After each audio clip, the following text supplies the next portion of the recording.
Une accréditation officielle pour la Coupe du monde 2026 a été délivrée au journaliste sportif français Christophe Gleizes, actuellement détenu en Algérie. Un geste symbolique fort, soutenu par le président de la FIFA, visant à rappeler que sa place est dans les stades et non derrière les barreaux. Je vous laisse l'écouter.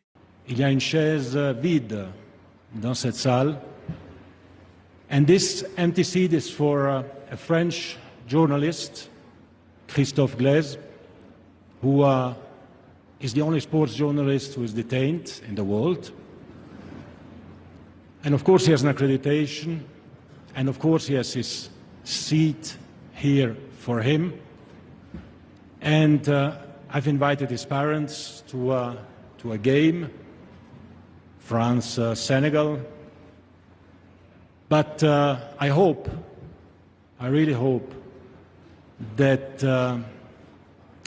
in a great act of humanity, he will be given grace, the presidential grace, and can even join us here during the World Cup.